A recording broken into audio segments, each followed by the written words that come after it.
So, this morning we continue in our series, How We Ascend. How we ascend. So, one of the things we've talked about over the last sort of months, it's kind of come up here and there, is there's this pattern throughout the scripture and really throughout life of descent and ascent. It happens. The world sort of descends into sin, descends into violence, descends. The rains of the flood descend, the flood ascends, and then humanity comes out of the flood and ascends into a new state of being, but then descends back into sin. But then God chooses Abraham, and there's this ascent of his redemptive work. That's one sort of big arc. We see characters like Joseph. Some of you might be familiar with him. He was one of Jacob, whose name was changed to Israel, one of his 12 sons. And his brothers didn't like him for some good reasons. They threw him down into a pit. He descended into a pit. Then they sold him into slavery. He descended into slavery and geographically descended into Egypt, and then was falsely accused and descended into a dungeon. But then he ascended out of it and became vice pharaoh, and that was all good, great, because that allowed his family, who was struggling with famine in the land of Canaan, to descend into Egypt in order to have relief from their famine, and that was all great. But then the Israelites descended into slavery in Egypt, but then they ascended out of slavery in Egypt 400 years later and came to Mount Sinai and ascended. There's all this descent and ascent, and we see this in Jesus as well, who descended from heaven. Descended to be born of a virgin. He sort of ascended to the cross, which is a sort of weird ascent. Descends to the grave, and then ascends in resurrection and ascends in his ascension. And there's this pattern of descent and ascent throughout all of Scripture, and we see it in our lives, because we'll all say life has its ups and its downs, its highs and its lows, and that kind of thing. And it's not uncommon. Probably at any given point in time in life, no matter how good it is, because this side of resurrection, the beautiful life we live is also broken, there will always be something to moan about, right? There will always be something that's not quite right. There will always be something to feel like, ooh, I'm in a pit right now. Sometimes that's just, ooh, it was a good day until that person cut me off, and suddenly that ruined your whole day. It's kind of like, get over yourself, it's fine. Actually, you didn't have a bad day. You had about bad 5 seconds. And actually, that 5 seconds wasn't even that bad, okay? So it could be we need to just put on our big boy pants and, deal with it. But sometimes, actually, no, that's legit, man. We got some stuff. And in that sort of low place, in that pit, there's confusion, there's discouragement, there's frustration, there's a sense of being trapped, a sense of being helpless, a sense of, I'm not really sure what the way out of this actually is. And so what we're doing is we're looking at a portion of the book of Psalms that contain what are called the Psalm of Ascents. Not like a sense, or, that makes a sense, like in Italian. Okay. That was dumb, I can't believe. Anyway, it's probably... Malachi wrote the Psalms of Ascents. But I just kept on digging there, didn't I? You're stuck with me. But as in ascending. Psalms of Ascent. Now, last week, I took us through the Psalms. We normally think of Psalms as just a big collection of poems that are all kind of stand independently of one another. And in one sense, they absolutely do. But in another sense, they're actually all organized in a particular way for a particular reason. And there are at least these 5 books within the book of Psalms. Those are 5 particular sort of catalogs of Psalms. We went through, remember we had people up last week, and we talked about how book 1 has to deal with the sort of theme of David and Saul's conflict. Saul was the first king of Israel. David was coming after him, and there's a bit of conflict. So the conflicts between David and Saul. And then the next book of Psalms has to do with David's kingship. And then the third book of within the Psalms has to do with sort of this vexation about the Assyrians who are coming and conquering the southern kingdom of Judah and conquering Jerusalem and sending people off to exile. And then the fourth book of Psalms has to do with reflection on the exile and heading back to Jerusalem to rebuild. And then the fifth book is sort of reflection on God's deliverance and a lot of praise and a lot of thanksgiving to God for everything that he's brought his people through. And so these Psalms of Ascent occur within book 4, which is reflecting on the Assyrian exile and returning back to Jerusalem. And so these Psalms of Ascent, the Hebrew word for ascent is ma'alah, and it has to do with that word, that Hebrew word, gets used to describe people who are coming from exile back into the land of promise. It's also a word that is used for people who are, to describe the pilgrimage to Jerusalem. If you were a Jewish person living in the land, you always had to go up to Jerusalem, even if you're traveling south, because of the elevation gain.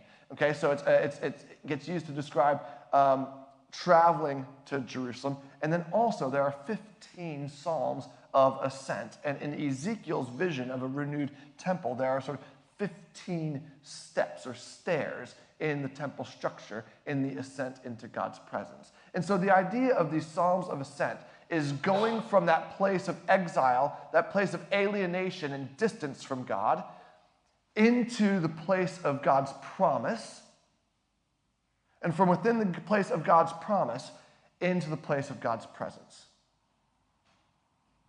So whatever that low point, whatever that frustration, that vexation, that discord or alienation that you may or may not be going through, and if you're not going through it now, rest assured you will go through it probably sometime again before God calls you home. Maybe not, don't know. I mean, I could get hit by a bus today, never know. But all things being regular, our ascent is a bit up and down, like anything else. And just like if you're walking in the Lake District, or you're in the Alps or some other mountainous place, you might think that there's a summit, but that's a false peak. And you kind of come to a peak, you're like, oh, that's, yeah, child. You know, and you know what that's like.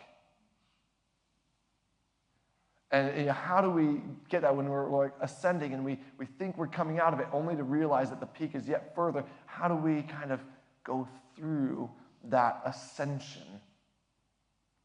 And that's what this series is all about. So last week we looked at Psalm 120, and we talked about calling out to God and God's deliverance from lying lips and a deceitful tongue.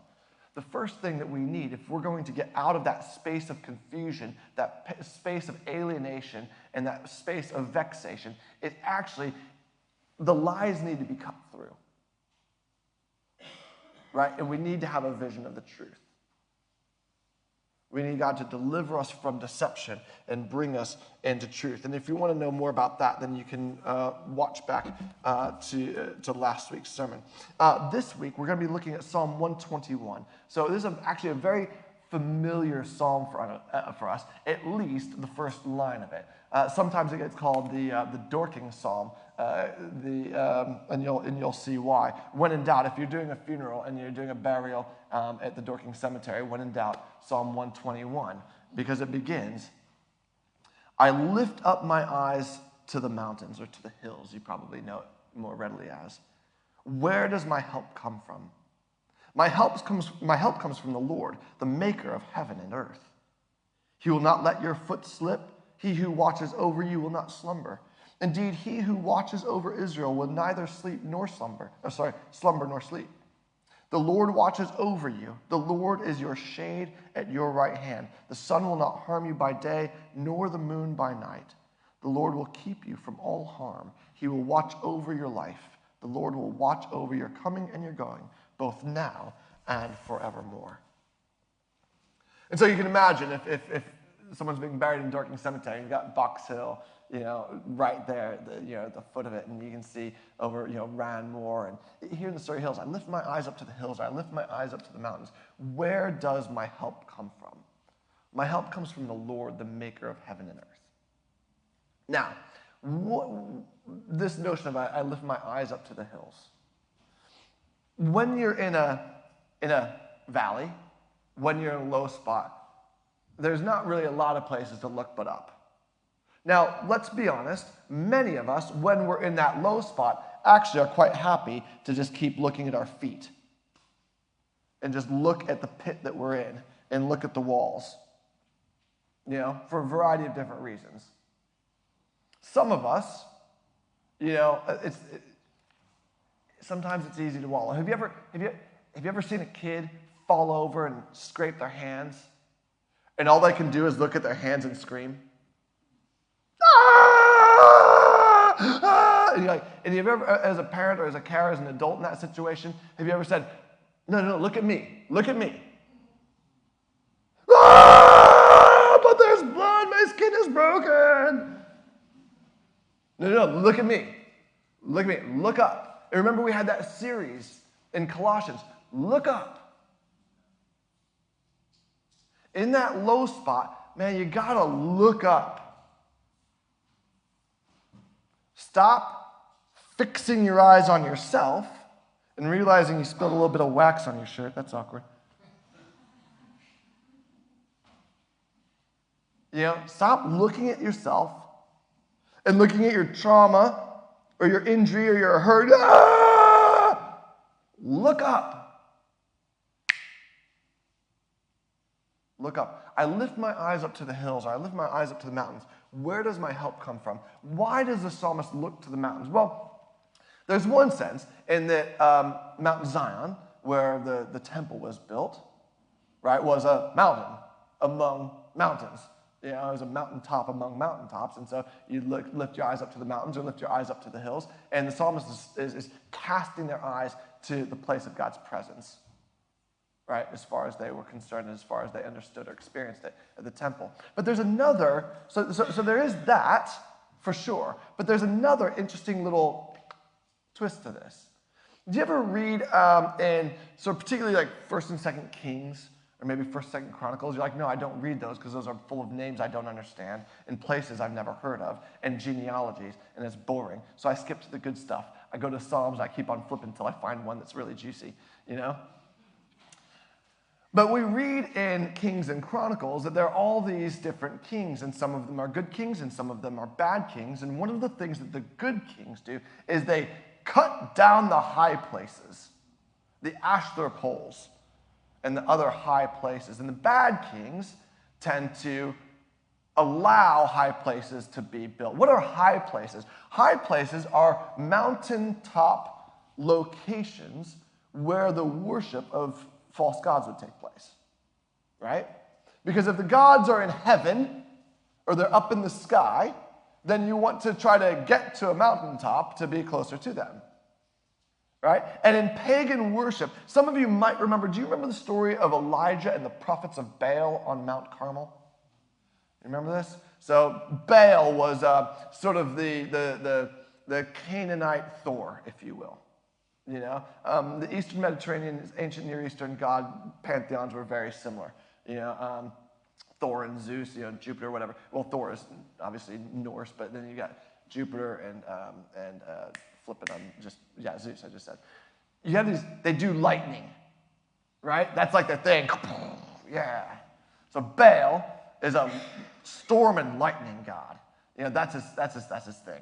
And so Baal made it rain, and Ashtoreth was Mother Earth.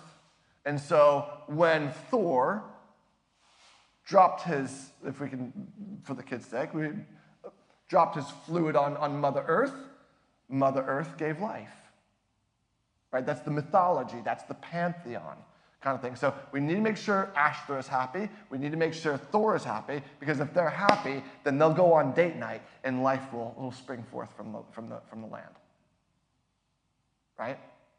That's there'd been a drought in Israel for a long period of time, very problematically. And so there's this showdown between Elijah and the prophets of Baal. And the prophets of Baal, Elijah says, listen, we're going to find out who the real God is here, okay? So we're going to build 2 altars on top of Mount Carmel, right? And then we're going to just pray to our respective gods.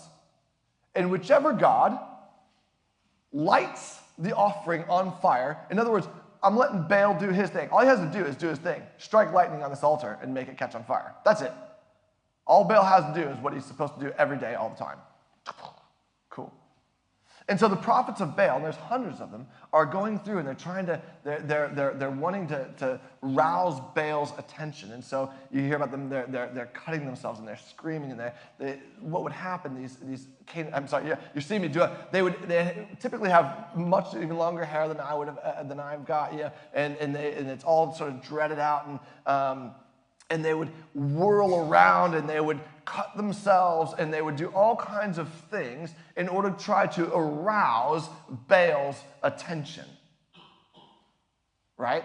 And at one point in time, Elijah kind of teased me, like maybe he's on the loo. Just keep on going. And then eventually, Elijah, rather than doing any of that stuff, just simply kneels and prays. And God does his thing. There's more to the story, but you can read it on your own. So all that kind of pagan stuff would happen on the hilltops.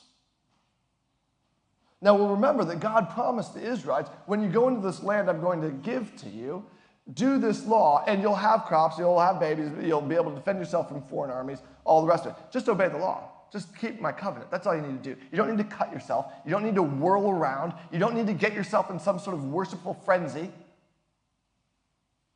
to get my attention because I'm so distracted by so many other things.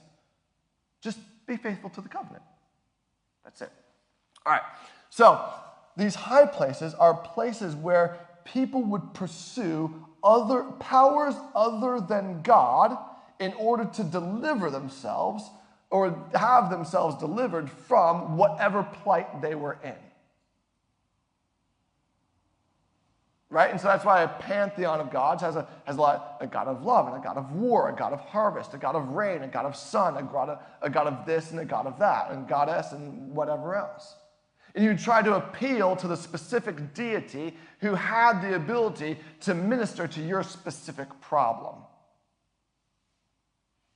And so what the psalmist is saying is actually, when I lift my eyes to the hills, I'm also observing the range of salvation, the range of alleged saviors. Because there's a lot of hilltops to choose from, to worship at, in order to achieve help and deliverance from that low spot, that vexation, that alienation, that dissent. Now, on the one hand, we here in 21st century England, we're not so as unsophisticated as to believe in a pantheon of deities that we need to appeal to try to rouse and deliver us. And while we don't have these abstract deities that we would talk about, we actually do have powers that we appeal to for our deliverance.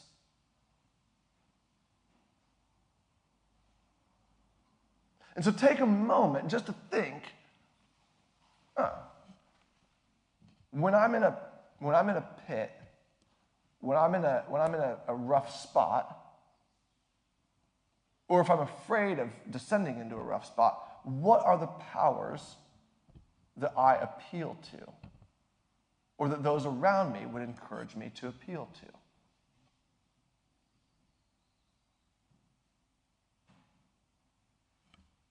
And our modern pantheism is very subtle. Is very subtle. Do you appeal to the power of the government? Do you appeal to the power of education? Do you appeal to the power of the NHS? Do you appeal to the power of different, structures and systems? Do you appeal to the power of positive thinking? Do you appeal to the power of this? Do you appeal to the power of just brute force of will? When you're in a pit and you look up, what are the powers that we appeal to in order to help lift us up out of the space that we're in? And now I'm not saying that there isn't a space for education and commerce and government and NH. I'm not saying that.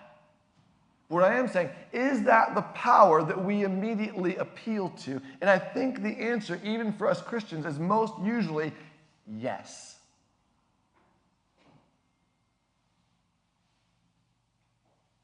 And I think the reason the answer to that question is most usually yes is because I do think that for understandable reason, we're not entirely sure that appealing to God's power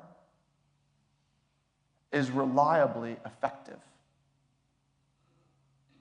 And let me explain to you why I think that's the case.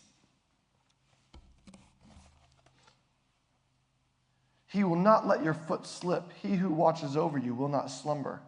Indeed, he who watches over Israel will neither slumber nor sleep. Have you felt like God slept on you?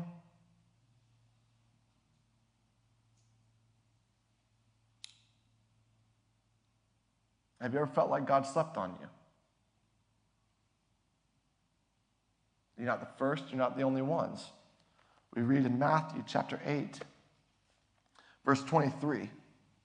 It's talking about Jesus. When he got into the boat and his disciples followed him, suddenly a furious storm came upon the lake, so the waves swept over the boat.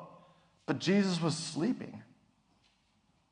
The disciples went and woke him, saying, "Lord, save us, we're going to drown." Another gospel says, "Don't you care?" He replied, "You of little faith, why are you so afraid?" Then he got up and rebuked the wind and the waves, and it was completely calm. The men were amazed and asked, "What kind of man is this?" They didn't really know who Jesus was yet. "What kind of man is this? Even the winds and the waves obey him." Here's why we sometimes don't appeal to God. Even though the psalm says he doesn't sleep or slumber, sometimes it feels like God slept on us. We're in the boat, and the wind and the waves are going, and Jesus is below deck having a nap. What's going on with that? Carries on. The Lord watches over you. The Lord is your shade at your right hand. The sun will not harm you by day, nor the moon by night. There's a lot to say about that we'll avoid for right now just because there's not time. But do you ever feel like the sun's beating down on you? The hardship of this life is beating down on you? The idea of the moon threatening you, there's this idea, some people debate as to whether or not this is, the idea of being moonstruck is after the psalm is written or before, whatever, that notion. But the kind of idea of being moonstruck is kind of psychologically maddened by the light of a full moon kind of thing. You know how it's like, oh, it's full moon, everyone's a bit crazy. That's the idea. Kids are nuts, must be a full moon. Do you ever feel that? Do you ever feel a bit beaten down by the sun, the metaphoric sun, as it were? Have you ever felt a little bit crazy? The Lord will keep you from all harm and will watch over your life. The Lord will watch over your coming and going, both now and forevermore. Do you ever feel like you haven't been kept from all harm? I'll just be honest. All of those things I've felt. And I think you probably have too.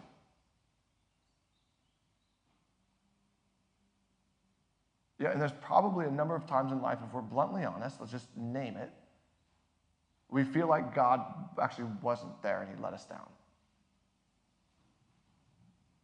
There's a contemporary worship song, and it's a good song.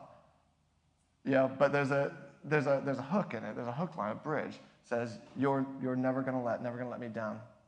You know, you are good. Oh, you're never gonna let me down." And that's, on the one hand, a nice thing to declare,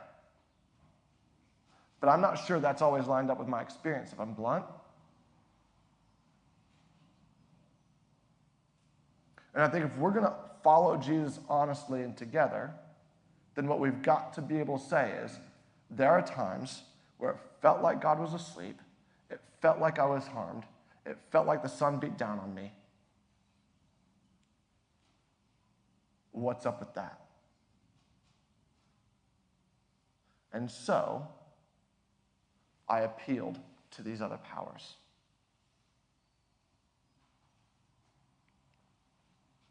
What do we do with that? Is this psalm rubbish? And if it is, Well, how do I know what else in the Bible is or isn't rubbish? This just seems like a bunch of silliness, sentimentality. Oh, you have enough time? Read that lovely little psalm, and here's a nice little myth about God's always there for you. Peter, what are you doing? What are you preaching right now? I'm preaching honesty. Here's the thing. God's not like Baal. We don't need to go around cutting ourselves trying to get his attention. The disciples just go to Jesus and say, Jesus, wake up. And Jesus does something. Can I just suggest for one moment, often God letting us down or us suffering harm isn't because God was sleeping on us. It's probably because we gave up on his timing.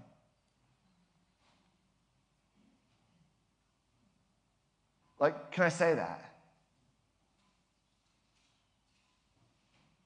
Like, and I don't mean that to I'm not trying to be heavy on it. I'm not trying to rebuke anybody. If you feel a rebuke, that's the Holy Spirit, not me. Maybe I panicked. And actually, it was all going to be fine. God had a path. God had a plan. God had a way. But I wasn't patient. And I needed to make it happen, and I need to make it happen now, so I abandoned him. And I said, all right, guys, Jesus is asleep. Instead of waking Jesus is asleep, come on, let's start bailing. Everyone, jump out. He'll figure it out. He can walk on water, can't he? Well, they hadn't seen that yet. So, but often, it feels like we're playing that game of chicken.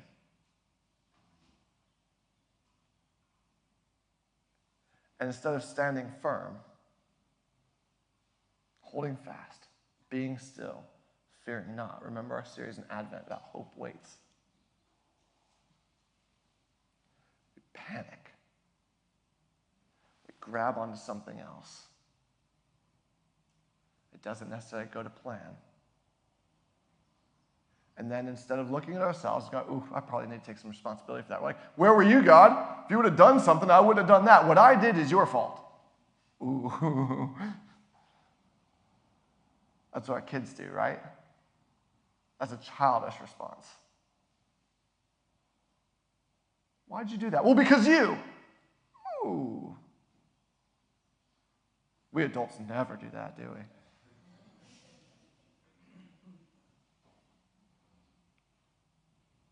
What does Jesus say when he gets woken up? You of little faith, why are you so afraid? Don't be afraid. There's a difference between getting hurt and being harmed. I remember when, before Solomon was born, and I was like 22 years old. And I was like, oh man, this is gonna be a thing. And I remember thinking all right, kids get hurt, right? This is gonna happen. And I remember thinking and praying, God,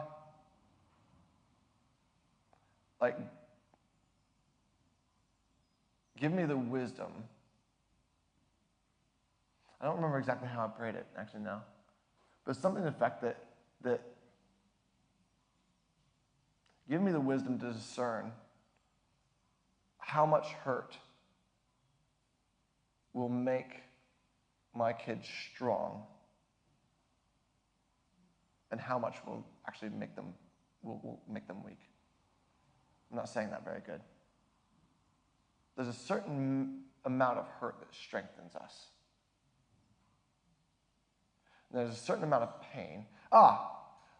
Give me the grace to allow my kid to get hurt enough to become strong, but not hurt so bad they become weak.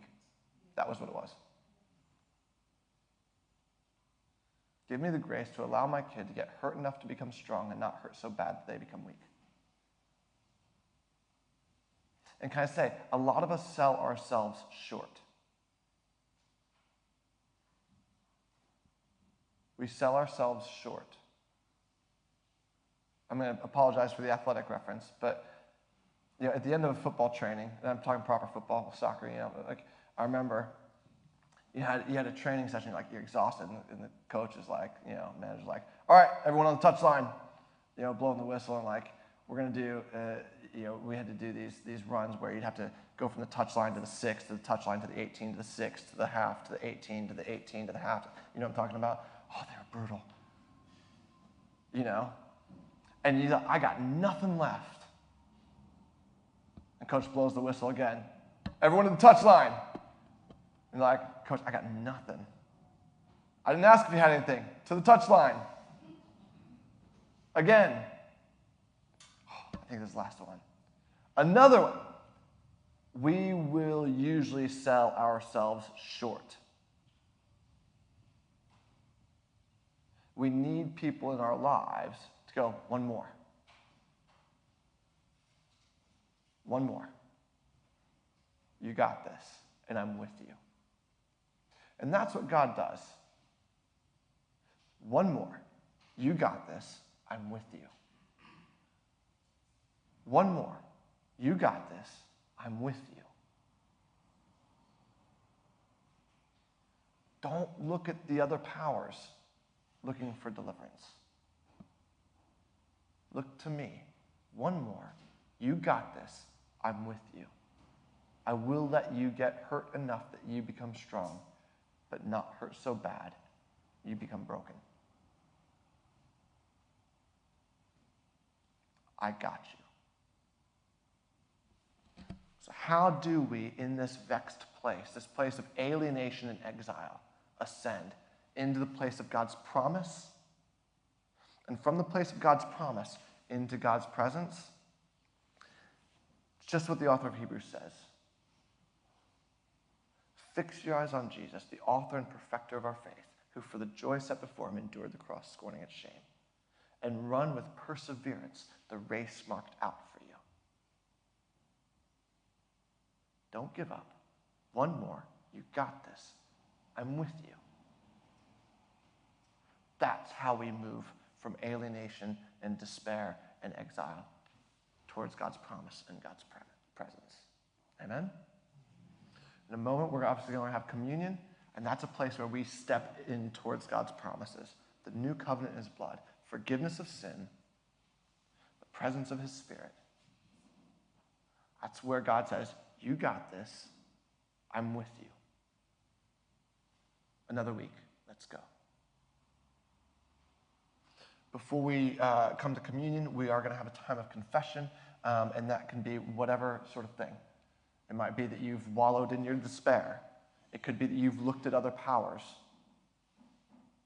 It could be that you thought God was sleeping and you let go, and you grabbed onto something else, and when it didn't work out, you blamed it on God. I don't know. But whatever it is, let's offer our hearts, our minds to the Holy Spirit's guidance as we sing and worship. So let's all stand as we sing prayer for confession.